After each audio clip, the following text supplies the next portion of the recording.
ওকে, তাহলে আমরা জেনেই নিলাম কিন্তু যে এখানে কি কি ধরনের কি কি পাওয়া যায়, আর সমস্ত কিছুটাই আমরা সমস্তটাই শুনে নিলাম এনার মুখ থেকে। তো অবশ্যই যদি আপনারা এখানে আসতে চান তাহলে স্ক্রিনে দেওয়া নাম্বারে অবশ্যই যোগাযোগ করবেন, এবং সবাই খুব ভালো থাকবেন, সুস্থ থাকবেন, এবং আমি যে রুমগুলো আপনাদেরকে দেখাবো সেগুলো চোখ নেবেন।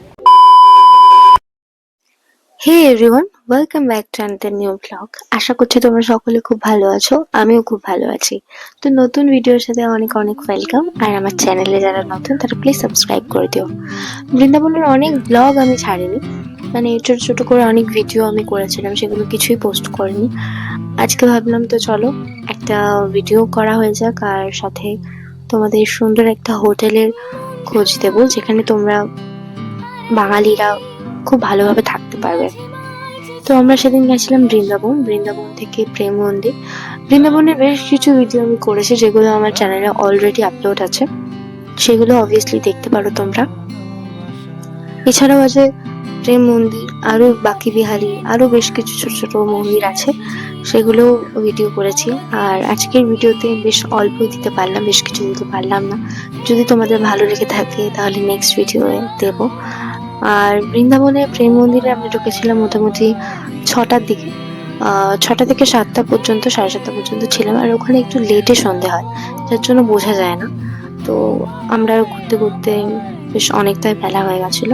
তার দুদিন পরেই আমরা চলে এসেছিলাম হরিদ্বারে। আর বৃন্দাবন থেকে মথুরা জংশন থেকে হরিদ্বার আসতে প্রায় মোটামুটি একদিন, মানে একটা রাত লাগবে তোমার। তো আমাদের ট্রেন ছিল রাতের বেলা, আর পরের দিন আমরা সকালেই চলে এসেছি। আর এসেছিলাম আমরা হোটেল গঙ্গানিহারে। আর এত সুন্দর অ্যাফোর্ডেবল প্রাইসে তোমরা রুমগুলো পেয়ে যাবে।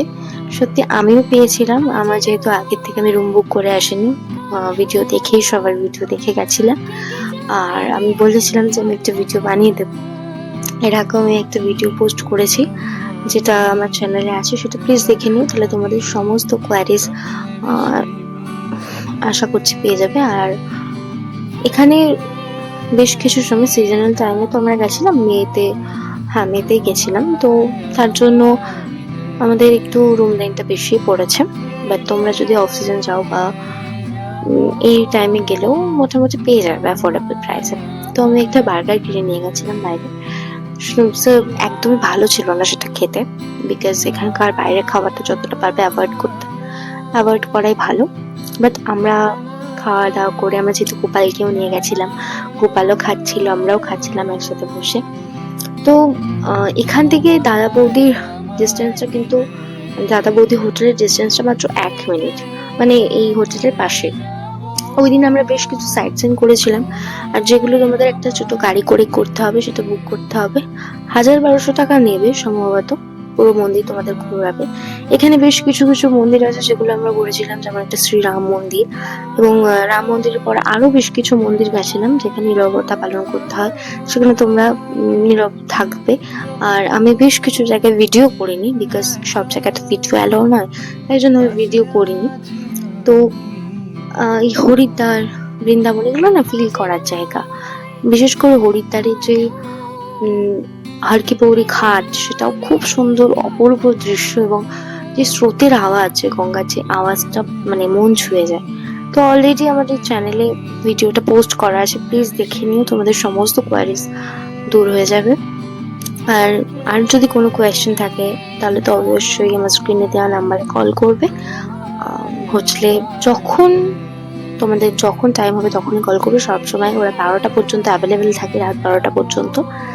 এত সুন্দর হরিদ্বার, সত্যি দারুণ লেগেছিল আমার এই ফার্স্ট টাইম যাওয়ার। ফার্স্ট টাইম গেলেই মনে হচ্ছে যেন আরো আসি এখানে ঘুরতে। সত্যি অপূর্ব জায়গা। আর এই জায়গাগুলো, এই গাছগুলো রুদ্রাক্ষরের গাছ, এখানে ছোট ছোট রুদ্রাক্ষরের মালা পাওয়া যায়, মানে রুদ্রাক্ষর দিয়ে যে মালাটা তৈরি করা হয় এই গাছ থেকেই কিন্তু হয় এটা। তো এখানেও একটা মন্দির ছিল, আমরা গেছিলাম সবাই মিলে। এই মন্দিরে নীরবতা পালন করা হচ্ছিল এবং কীর্তন হচ্ছিল সন্ধ্যাবেলায়। এটাকে আশ্রম বলা যেতে পারে, এখানে একটা আশ্রমেই গান টান হচ্ছিল। আমরা কিছুক্ষণ এখানে বেশ কিছুক্ষণ বসেছিলাম। তারপর এখান থেকে বেরিয়ে আমরা বেলের শরবত পাওয়া যাচ্ছিল, বেল খেয়েছিল, বেলের শরবত সবাই খেয়েছিল, কিন্তু আমি খাই না, তো আমি খাইনি। আমি মনে হয় চা খেয়েছিলাম এরকম কিছু, বাট মনে নেই। সবকিছু তো অনেক দিন হয়ে গেছে, অনেক দিন হয়ে গেলে আমার মনেও থাকে না, অনেকেরই মনে থাকে না, তো আমারও মনে নেই। তো তখন এটা অনেকদিন আগেকার, আমি তখন অতটাও ভিডিও করতে পারতাম না। আর এটা হচ্ছে আমার হোটেলের বাইরেই পপকর্ন বসেছিল, মায়ের জন্য নিয়ে যাচ্ছিলাম। আর সত্যি কথা বলতে হোটেলে তোমরা সবকিছুই মানে অ্যালাউ করে, এখানে বসে খেতে পারবে। এখানে এমন নয় যে বাইরে থেকে খাবার এনে তুমি খেতে পারবে না। অনেক হোটেলে এগুলো রেস্ট্রিকশন থাকে না, যে তুমি বাইরের থেকে হোটেলে খাবার এনে খেতে পারবে না, বাট এটা একদমই না। তুমি সমস্ত বসে খেতে পারবে হোটেলে, এবং হোটেলে যে সমস্ত স্টাফরা আছে তাদেরকে বললে তোমরা যদি চা এনে দিতে বলো, ওরা চাও এনে দেবে। তোমার যদি ভালো লাগে তাহলে তোমরা একটু টিপস দেবে যেদিন চলে আসবে, আমরাও দিয়েছিলাম। সেটা কোনো জোর জবস্তির কোনো ব্যাপার নেই। দাদা বৌদি হোটেলের সমস্ত কিছুটাই আমার ভালো লেগেছে, বাট একটা জিনিস ভালো লাগেনি, সেটা হচ্ছে এই চপচপে তেল দেওয়া লুচিগুলো আমার একদম ভালো লাগেনি।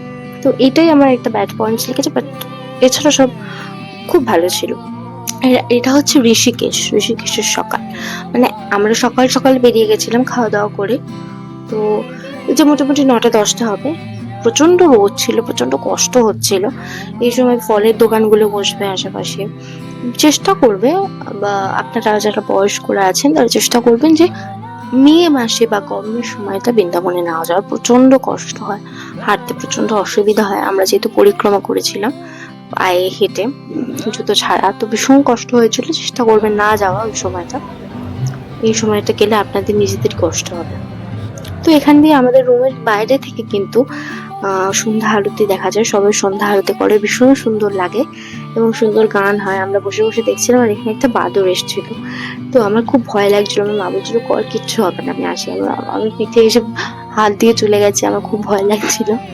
তো যাই হোক, এখানে একটু সাবধানে থাকবেন। আর বৃন্দাবনের সব থেকে একটা খুব বাজে লেগেছে জিনিসটা, ওই বাদর বলুন, মানে এসে আপনার যদি সানগ্লাস পরা থাকে তো সানগ্লাসটা খুলে নিয়ে চলে যাবে ওরা। বা তোমাদের যাদের হাতে ব্যাগ থাকবে, একটু ফোন থাকবে, এগুলো অ্যাভয়েড করার চেষ্টা করো, মানে যেখানে সেখানে না বার করার।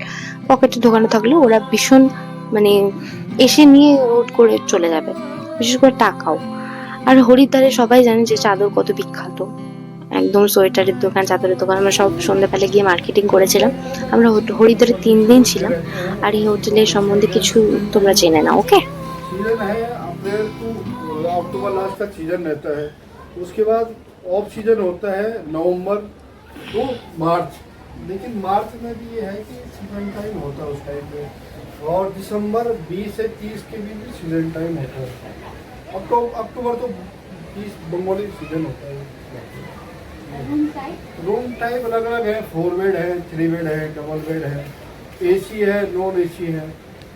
जो आपको रूम लेना है वो आपको हम इसी में नंबर दे देंगे, उसी हिसाब से कर सकते हैं। 4 bed, 3 bed, double bed. Hotel का एज होटल का एज तो काफ़ी हो गया हमारा, तो बहुत पुराना, 30 साल लगभग होटल का एज है। तब से हम काम ही कर रहे हैं लगातार। लगभग हमारा 90% बंगाली काम है।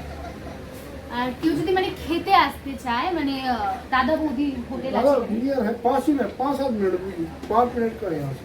वो आपने देखिए, देखा ही है, ওয়াকিং ডিস্টেন্স 5 मिनट है स्टेशन से, लगभग 10 मिनट। और हर की पेड़ी बगल वाला घाट हर की पेड़ी है, दुश्मन घाट के बाद हर की पेड़ी घाट है। ওকে, তাহলে আমরা জেনেই নিলাম কিন্তু যে এখানে কি কি ধরনের কি কি পাওয়া যায়, আর সমস্ত কিছুটাই আমরা সমস্তটাই শুনে নিলাম এনার মুখ থেকে। তো অবশ্যই যদি আপনারা এখানে আসতে চান তাহলে স্ক্রিনে দেওয়া নাম্বারে অবশ্যই যোগাযোগ করবেন। এবং সবাই খুব ভালো থাকবে, সুস্থ থাকবে, এবং আমি যে রুমগুলো আপনাদেরকে দেখাবো সেগুলো চোখ নেবেন। সো ইয়া, জেনে নিয়েছো আশা করছি। এখানে নন এসি প্রাইস পড়বে 1200, আর এসি পড়বে 1800 থেকে 2000 সামথিং, এরম কিছুই। তো এটা সিজনেবল টাইপে চেঞ্জ হয়, তোমরা কল করে নিলে আশা করছি জানতে পারবে। আমাদের টাইমে 1800ই ছিল, তাই বলতে পারছি। তো পরের দিন সকালে আমরা রোপওয়ে করে চলে গেলাম একটা মন্দিরে, সেখানেও পুজো হয়, এবং তো না খেয়ে গেছিলাম। তারপরে পুজো দেওয়ার পরে আমরা চা খেলাম। এখানে এমন ছোট ছোট কিছু মন্দির আছে এই পাহাড়ের ওপরটায়। আর এটা হচ্ছে 4 বেড। এখানে যেমন উনি বললেন 4 বেড পাওয়া যায়, ডাবল বেড পাওয়া যায়, 3 বেড পাওয়া যায়। তোমরা যেরকম পার্সন যাবে সেরকম ভাবে ওরা অ্যারেঞ্জ করে দেবে। খুব সুন্দর, আমার খুব ভালো লেগেছে, এবং নেক্সট টাইম আমি হরিদ্বারে গেলে এই হোটেলেই কিন্তু থাকবো। এত সুন্দর ওদের বিহেভিয়ার, প্লাস দাদা বৌদি যেহেতু একদম পাশেই, তো তো বুঝতেই পারছো সবারই ভালো লাগারই কথা। তো এখানে হচ্ছে সবাই বসে আছে গঙ্গার ধারে, বাট আমার তো কেউ নেই, আমি একাই ছিলাম। মানে একাই থাকি আমি সারা জীবন ধরে। তো বাট আমার একটু দুঃখ লাগলেও কিছু করার নেই, সবটাই মেনে নিয়ে সামনের দিকে এগিয়ে যেতে হবে। তো যাই হোক, আর কি মাছি, প্লিজ কেউ কিছু মনে করে না, একা থাকাই ভালো। তারপরে আমি একটু চাটা খেয়ে নিলাম। পরের দিন ট্রেনে উঠে প্রচন্ড ভিড় ছিল, এসিতে আমরা টিকিট পাইনি তাই কাটতে পারিনি, না হলে এসিতেই ট্রাভেল করতাম। পরের দিন আমরা আমাদের স্টেশনে চলে এসেছিলাম এবং অনেকটা ব্যাগ ট্যাগ থাকাকালীন আমরা যেহেতু বাসে করে যেতে পারবো না, তাই জন্য একটা গাড়ি করে নিয়েছিলাম। এবং গাড়িটা তোমাদের সামথিং কত নেবে, 2000 থেকে হয়তো 2500-এর মধ্যে। আমি তোমাদের সবটাই বলে দিচ্ছি, কার কোথা থেকে বাড়ি, তোমরা কিভাবে যাবে। আমরা যেহেতু নর্থের লোক, মানে নর্থ 24 পরগনা, তো তাই আমাদের কোন দিক পরে আশা করছি বুঝতে পারছো। তো আমরা একটা গাড়ি করে চলে এলাম, মোটামুটি 2 থেকে 2.5 ঘন্টার মধ্যে আমরা বাড়িতে পৌঁছে গেছিলাম। তো আরো বেশ কিছু জানতে হলে আমাদের স্ক্রিনে দেওয়া নাম্বারে অবশ্যই যোগাযোগ করবে এবং ওরা সমস্তটা ক্লিয়ার করে দেবে। তো ভিডিওটা এই পর্যন্তই, ভালো লাগলে অবশ্যই লাইক, শেয়ার, কমেন্ট আর সাবস্ক্রাইব করে দিও। ওকে, বাই বাই।